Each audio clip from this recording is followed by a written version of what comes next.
네, 안녕하세요. 안녕하세요. 하양이 아빠입니다. 이제 7번째 영상을 만들게 되었습니다. 와, 박수. 아직 많이 안 보셔도 일단은 제 스스로한테 채찍질하는 의미로 영상을 꾸준히 찍고 있는 거라서 보시는 분들이 많이 봐주시면 좋겠지만 설사 지금 그렇지 않더라도 열심히 노력하게 된다면 꼭 그런 성과를 얻을 수 있을 거라는 믿음으로 오늘 하루도 또 열심히 해보려고 합니다. 몇 명이 안 보시더라도 괜찮아요, 사실. 제가 이걸 공부를 하면서 보시는 분들이 보시고 이해도가 높아지면 좋겠지만 제 스스로도 여기에 대해서 다시 공부를 하게 되는 거니까 예, 뭐 단순한 지금 조회수에 별로 연연하지는 않습니다. 그냥 저에게 채찍질하는 제가 알고 있는 내용들을 다시 되새김질하는 그런 목적이 더 강하죠. 예, 오늘은 또 새로운 뭐 하이라이트 마우스가 있어서 요것도 기능을 한번 사용해 보려고 합니다. 7번째 시간이고요. 예, 오늘 기초 강좌를 시작해 보도록 하겠습니다. 네, 오늘은 61에서 70화까지고요. 오늘 내용은 크게 어려운 건 없습니다. 어제가 조금 복잡하고 어려웠던 것 같은데 오늘은 별거 없습니다. 쭉 훑으면서 넘어갈게요. 예, 커플링과 디커플링. 예, 남자친구, 여자친구 손에 꼽는 커플링 아닙니다. 그 커플링은 맞아요. 맞는데, 커플링 치면 그게 나오긴 하는데, 여기서는 그런 의미는 아니고, 코인 하시는 분들은 아시겠지만, 예, 커플링. 커플끼리 어디 가죠? 아, 꼴보기 싫어. 그죠? 커플이 깨져요. 그러니까 커플링은 같이 가는 겁니다. 그래서 나스닥, 아니면 코스피, 이런 지수랑 뭐 비트코인이 같이 간다 그러면은 커플링, 따로 간다 그럼 디커플링, 상관관계가 높다 커플링, 상관관계가 낮다 디커플링, 이렇게 얘기를 해요 보통. 그래서 뭐 이런 경우 코인 내부적으로는 뭐 비트코인과 같이 간다 커플링, 비트코인과 따로 간다 디커플링. 아, 비트가 떨어질 때도 내 코인은 올랐으면 좋겠는데 디커플링 됐으면 좋겠는데, 이렇게 얘기를 합니다. 그게 디커플링. 커플링 쉽습니다. 어려운 거 없어요. 보통은 근데 안타깝게도 비트코인이 떨어지면 다 같이 떨어지고 비트코인이 오르면 다 같이 떨어집니다. 보통 알트코인의 상승은 비트코인이 횡보할 때 좀 많이 일어납니다. 왜냐하면 비트코인 올릴 때는 알트코인 다 팔아서 비트코인 따라가고, 비트코인 떨어질 때는 다른 코인 또 다 팔아서 비트코인 방어하니까 또 떨어지고, 이런 경우가 있어서 나중에 기회 되면 거기에 대한 장표도 한번 보면 좋겠네요. 커플링과 디커플링 예시를 가지고 오겠습니다.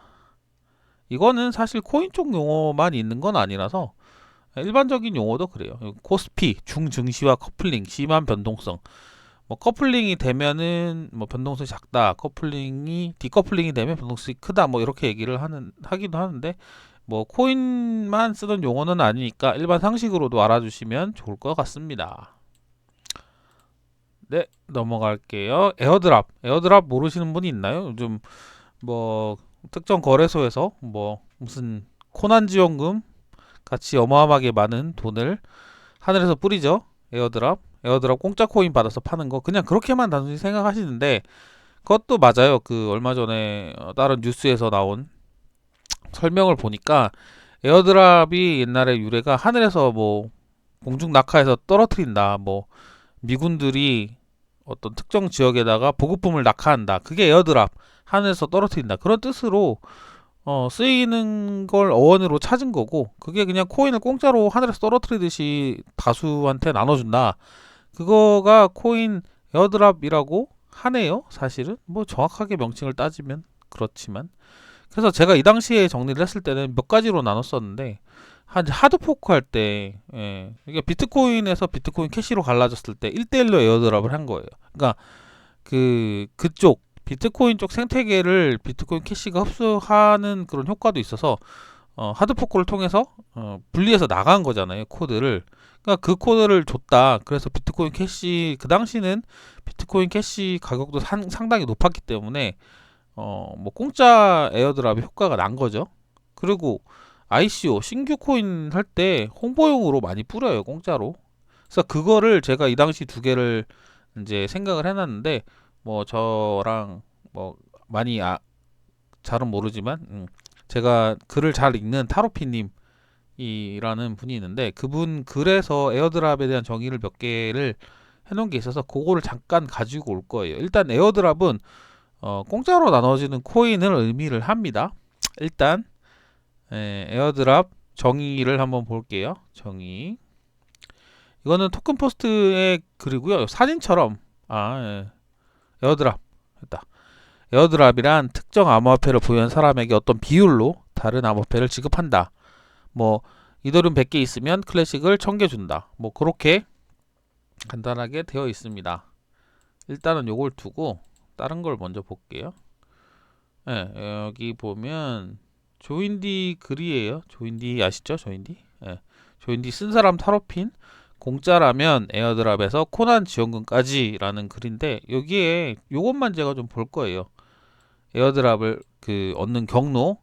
에어드랍을 얻는 경로는 크게 세 가지다. 프로젝트가 홍보를 위해 불특정 다수에 뿌리거나 제가 좀 전에 얘기했죠. 뭐 ICO나 이렇게 진행을 했을 때 공짜로 줘서 홍보가 되는 것도 있고 결국에 상장되면은 그 사람들이 이 코인을 보고 추가적으로 더 살 수도 있으니까 그런 공짜로 뿌린 코인 하드포크를 통해 홀더에게 지급하거나 제가 설명한 거죠.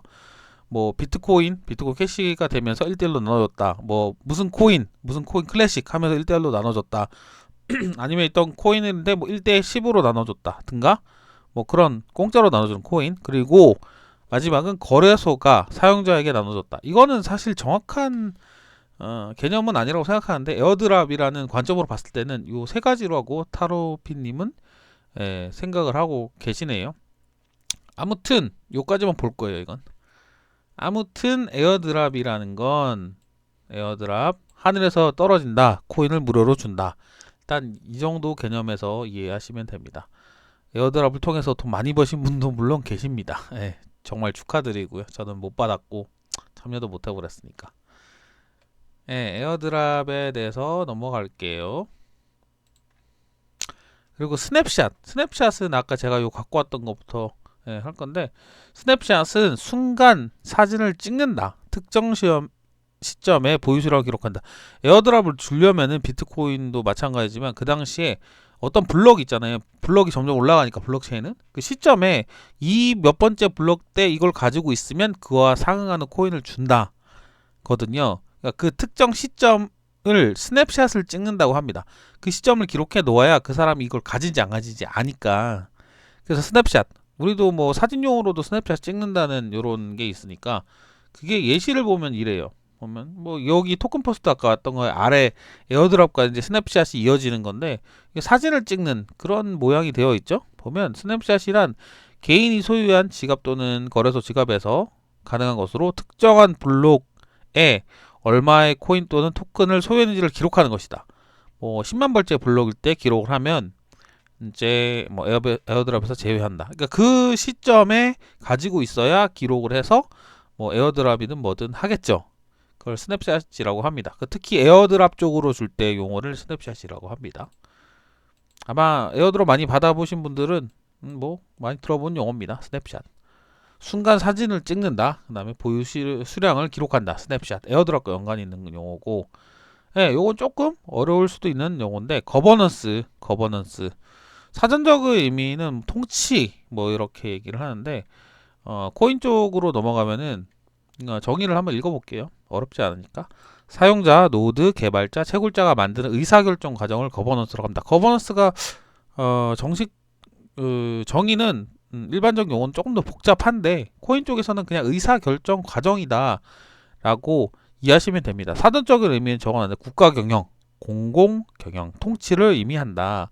하지만 암호화폐에서는 이해관계자들 여러가지 이해관계자들의 합의를 어떻게 이끌어내냐 그걸 거버넌스라고 한다. 그게 이제 뭐 채굴자들이 있는 포스나 포, 디포스 등 요런 거버넌스들이 있는 거고 뭐 투표를 통해서 하는 거고 뭐 그렇게 돼 있죠.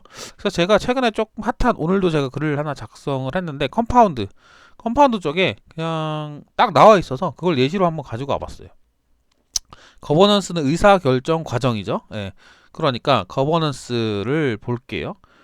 컴파운드 코인 홈페이지인데요.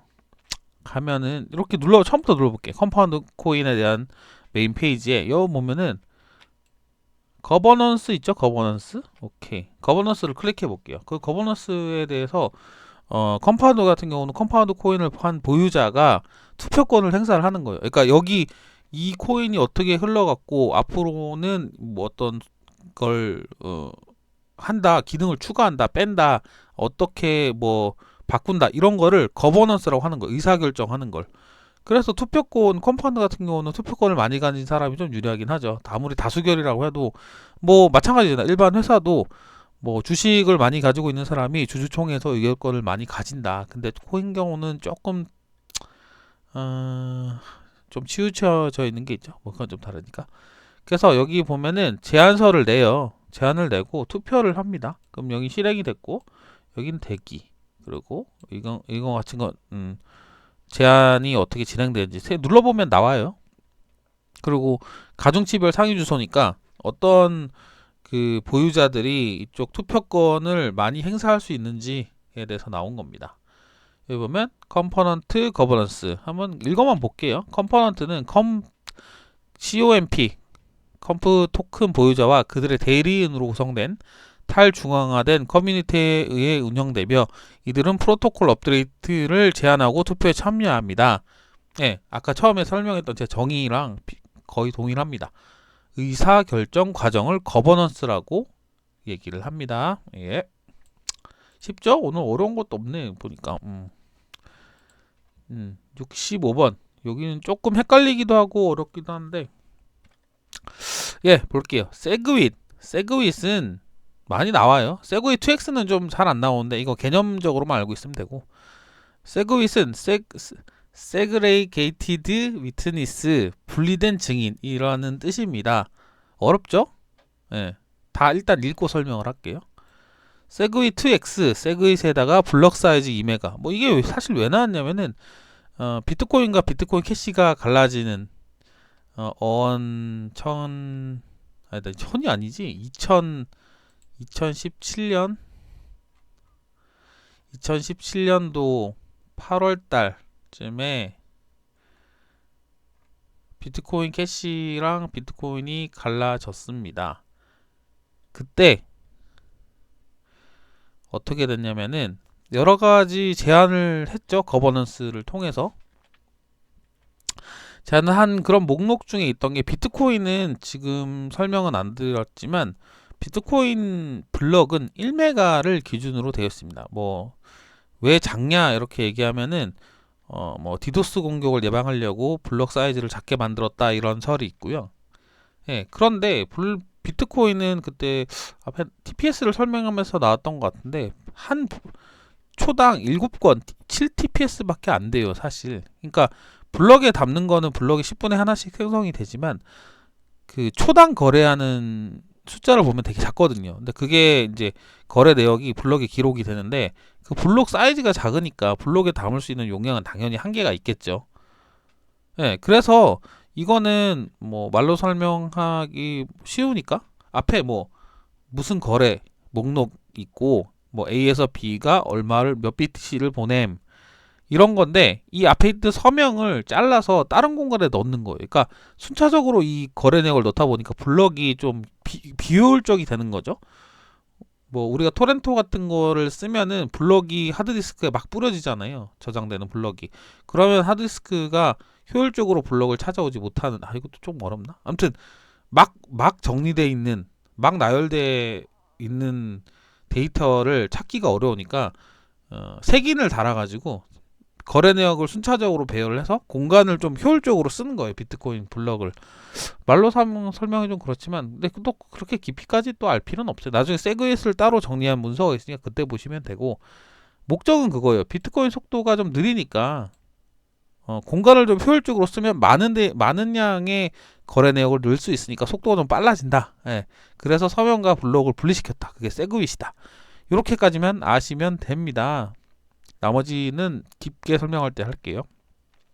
세그윗 2X는 뭐냐면 서명과 블록을 분리시켰는데 여기다가 그냥 용량을 늘려버리자. 블록 사이즈를 2메가로 늘리자. 그게 세그윗 2X예요. 근데 이거는 하려고 하다가 실패를 해서 지금 되진 않습니다.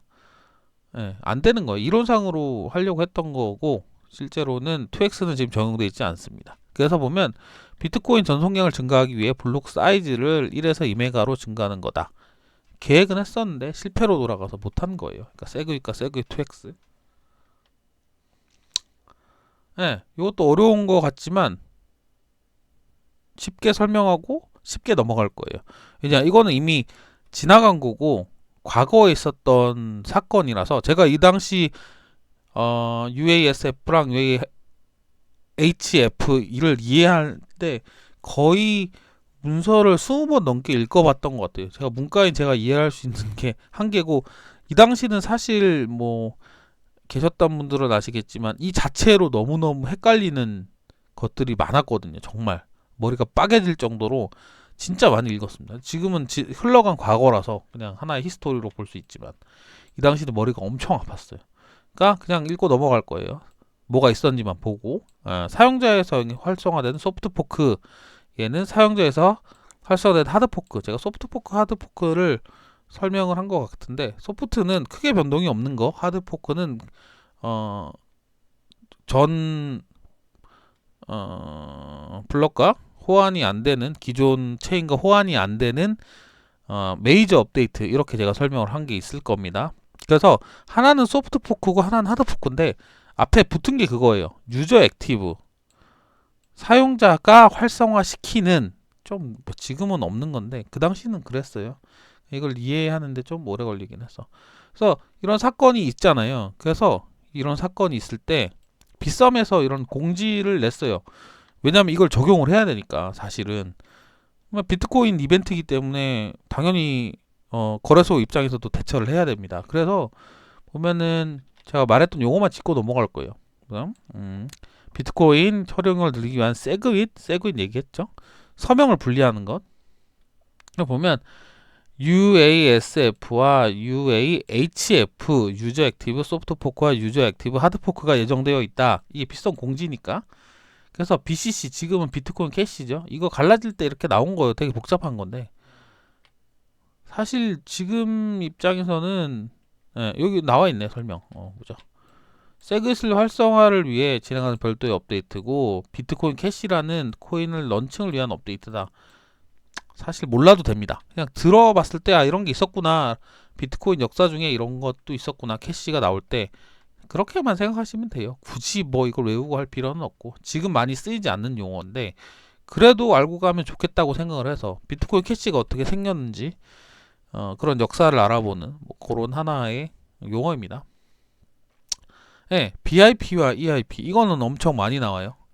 뭐 뉴스에도 뭐 BIP 뭐가 활성화되었다, 뭐 EIP 뭐가 활성화되었다인데, 정의를 한번 볼게요. BIP와 EIP 읽으면 그대로예요. 비트코인 임프루먼트 프로포절, 이더리움 임프루먼트 프로포절, 이렇게 해요. 그러니까 비트코인을 계속 프로그램이니까 업데이트를 해야 돼요, 이걸. 그러니까 근데 이거를 그냥 누구나 업데이트 할 수 있는 건 아니고 제안서를 내야 돼요. 비트코인 소스 코드를 뭐 어떻게 하고 어떤 기능을 추가하고 빼고 이런 거 제안서를 내야 되니까 그 제안서를 BIP라고 합니다. EIP는 저도 몰랐어요. EIP 뭐지? 봤더니 이더리움이에요. 그러니까 똑같이 이더리움도 비트코인의 특징을 따다가 가지고 와서 만든 거라서 내용도 똑같이 가더라고요. 보면은 아마 이거 트론은 TIP일 거예요, 제 기억에. 그냥 이름만 바꿔서 쓰더라고요. 그러니까 비트코인 개선 제안이라는 거고, 여러 아까 얘기했던 세그윗도 이 투표를 통해서 이 비트코인 프로그램에 반영이 된 거죠. 이더리움도 마찬가지고, EIP는 워낙 많이 나와서 뭐 이해하시는데 어렵지 않습니다. 보면은 제가 고급 용어라고 적어 놓은 건데 이렇게 볼게요. 이건 많이 나오니까 개념 정도 알고 가시면 돼요. BIP 비트코인 개선 제안, 그래서 뭔지 한번 볼게요. 그거 봐야죠. 너무 그냥 지나가면 재미없잖아. 클릭을 하면 GitHub으로 연결이 됩니다. GitHub은 제가 설명했죠. 오픈소스 프로그램들을 공개하는 사이트다. 오픈소스. 여기 보면 순서가 있어요. BIP 1, BIP 2, BIP 8 옆에 설명이 적혀 있고, 뭐 이것도 뭐 이걸 설명하는 설명서도 있고 제안서도 있고 코드도 있고 여러 가지 구분이 있는데 그것까지는 알 필요 없습니다. 이렇게 BIP로 나오는 게 있어요. BIP. 그러면 언제 나왔던 거고, 언제 나왔고 언제 움직였고 하는 이런 것들, 뭐 BIP 174 뭐 이미지 옮길 때 사용하는 방법 등등. 이 BIP예요, 그냥 BIP. 이렇게 이해하시면 됩니다. EIP도 EIP의 페이지가 있으니까 나중에 궁금하시면 한번 찾아보시면 돼요. 어려운 거 없습니다. EIP까지도. 자, 다음으로 68.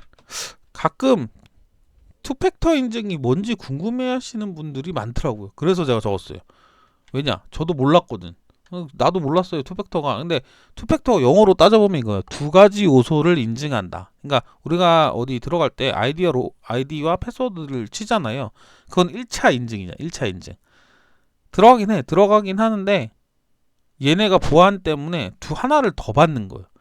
그래서 투팩터 인증을 제가 쓰는 거래소 중에는 이런 것도 있었어요. 이메일로 아이디랑 패스워드를 넣고 들어가. 일단 들어가서 로그인하고 거기다가 하나를 더 집어넣어야 돼. 그러면 이메일로 와요. 거기 숫자가 있어요. 그걸 넣어야 들어가는 거예요. 그러니까 두 가지로 들어가는 건데 투팩터 인증은 거래소 같은 경우는 보통 구글 OTP를 많이 이용하고 어스나 구글 OTP를 많이 이용을 합니다. 구글 OTP가 우리가 얘기하는 원타임 패스워드 시간에 따라 1분 시간으로 계속 숫자가 바뀌어요. 그게 저쪽이랑 맞아야 들어갈 수 있는 거니까. 어디 갔냐? 오케이. 구글 OTP는 쓰시는 분들은 다 아실 겁니다. 이렇게 생겼어요. 이게 숫자는 안 보이지만. 그러니까 인증자가 구글이랑 싱크를 맞아가지고 맞는 걸 보여주는 거죠. 숫자 6자리가 나와요. 구글 인증을 하면. 각 거래소마다 인증 키가 다 다르니까 거기에 연동이 돼서 그 거래소 로그인 할 때 이쪽이랑 연동해서 들어가는 거예요. 그러니까 투팩터는 두 가지 인증을 한다. 일단 아이디랑 패스워드 넣고 추가적으로 구글 뭐 쓰던가 아니면 이메일로 나라는 사람을 한 번 더 확인을 한다. 그러니까 두 가지 인증을 한다. 그게 투팩터 인증, 2FA 인증이라고 합니다. OTP는 원타임 패스워드. 우리 뭐 은행에서도 많이 쓰니까 이거 모르시는 분은 없죠. OTP가 대표적으로 이제 얘기한 게 구글, 어티 있고요. 자, 이거는 암호화폐 행사 용어입니다. 암호화폐도 행사가 많아요. 근데 이거는 제가 이 당시에 정리할 때는 일단 한번 훑을게요. 69, 72 비슷한 내용이라 미드업, 컨퍼런스, 해커톤, 데브콘 이렇게 있어요. 제가 이제 코인을 좀 하면서 알게 되신 행사 쪽에 달인이라고 해야 되나, 여왕이라고 해야 되나, 예, 미드업방에 수조님이라고 계십니다. 그러니까 그분이 한테 조언도 좀 많이 받고 있고, 그런데 그쪽 용어들을 제가 이분을 몰랐을 때도 정리를 한 거라서 지금은 미드업이 뭐고 컨퍼런서가 뭔지는 조금 더 이 당시 글을 작성했을 때보다는 많이 알고 있습니다.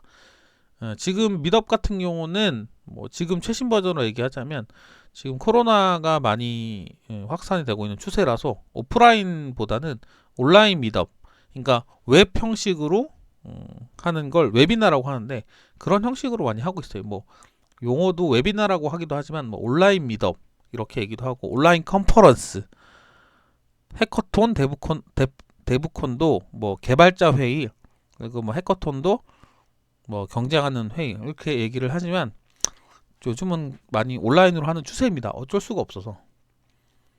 그래서 뭐 요건 용어는 그렇고 제가 요걸 하나 보내드리려고 하는데 이분이 참 대단하신 분이긴 합니다.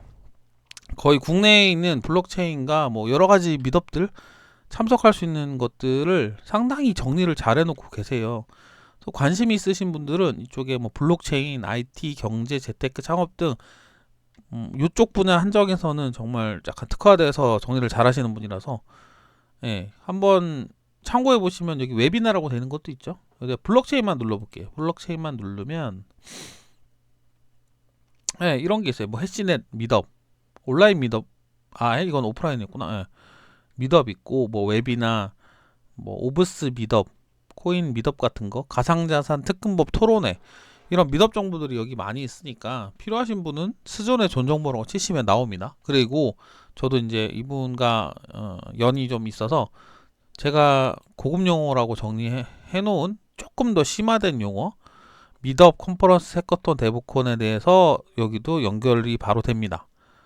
설명이 좀 있고 뭐 이더리움 개발자, 데브콘 뭐 바이낸스, 해커톤 등등 설명이 들어가 있는 용어로 연결이 됩니다. 필요하신 분들은 미드업 정보 같은 경우는 이쪽을 참고하시는 게 상당히 도움이 많이 될 것 같아요. 공부를 하실 분들은. 네, 다 왔습니다. 오늘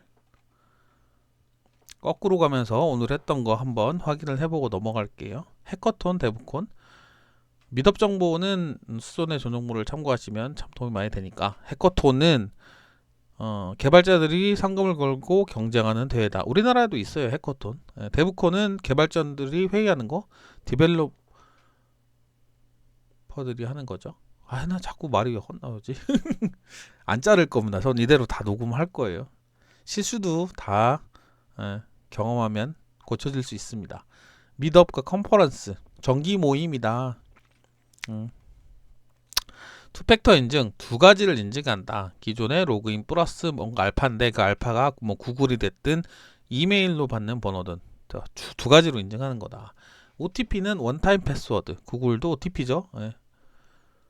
BIP와 EIP, 비트코인 개선 제한, 이더리움 개선 제한. 비트코인도 이더리움도 프로그램이니까 개선할 때 제안서를 내고 동의를 얻어서 추후에 업그레이드 뭐 하드파크든 소프트포크든 반영을 한다. 제안서 BIP, EIP, UASF, UAHF, 유저 액티브, 소프트 포크, 유저 액티브, 하드 포크. 여기는 소프트 포크, 하드 포크인데 유저 액티브가 들어간 거다. 비트코인 캐시의 탄생과 연관이 돼 있고 굳이 기억 안 해도 상관없다. 이런 히스토리가 있었다 정도만 이해하면 된다. 세그윗은 지금도 적용이 되고 있으니까 앞에 서명을 분리해서 비트코인이 좀 빨라질 수 있도록 블럭 안에 효율성을 좀 가지고 오는 그런 방법이고, 세그윗 2x는 이거에다가 블럭 사이즈를 2메가로 늘리려고 했는데 실패해서 적용이 안 되고 있다. 이거는 이것도 그냥 있었던 제안이다. 하나다. BIP죠. BIP에 세그윗과 세그윗 2x가 있었던 거죠. 대신 채택이 된 거고 채택이 안 된 거고. 거버넌스는 그냥 간단합니다. 의사결정 과정. 관련자들이 많으니까 토큰과 코인에도 뭐 사용자, 개발자, 채굴자 의사결정 과정을 거버넌스 의사결정 과정 이렇게 이해하시면 돼요. 스냅샷 순간 사진을 찍는다. 특정 코인 같은 경우는 에어드랍을 줄 때 나 뭐 하드포크 시점을 할 때 특정 블럭 높이 하이트에서 찍는다. 그때까지 보유를 하고 있어야 찍죠. 스냅샷을. 그 기준으로 이 사람이 코인을 보유했나 안 했나를 보는 거니까, 몇 개를 보유했나를 보는 거니까. 에어드랍은 하늘에서 떨어진다는 뜻이고 코인을 무료로 배분하여 준다. 세 가지가 있다고 했는데 제가 기준으로는 하드포크 할 때 하나 짜게 주고 ICO 할 때 홍보용으로 뿌리고 하나는 거래소에서 공짜로 뿌린다 라고 아까 뭐 타로핀 님이 얘기하신 글을 잠깐 봤죠. 이렇게 커플링과 디커플링. 커플은 나쁘죠. 디커플은 좋습니다. 제가 커플이 아니니까. 같이 간다. 커플, 디커플링 따로 간다. 보통은 비트코인 올라갈 때 알트코인 떨어지고 비트코인 떨어질 때 알트코인 떨어진다. 아닌 애들도 있고, 뭐 아니면 우리 디커플링인데 좋은데 뭐 이런 경우도 있고. 보통은 비트코인 같은 경우는 횡보를 할 때 알트코인이 변동성이 있다. 이렇게 보고 있습니다. 네, 오늘도 7번째 용어 강좌를 들어주셔서 감사합니다. 실수도 제가 녹화한 거를 한번 들어보거든요. 거기서 조금 뭐 문제점을 찾을 수 있는 거를 체크하고 하는데, 뭐 혹시나 들으시는 분들도 제안 있으시면 주시면 꼭꼭 반영하도록 하겠습니다. 오늘도 부족한 영상 들어주셔서 진심으로 감사드립니다. 강아지 키우는 하영이 아빠였습니다. 감사합니다.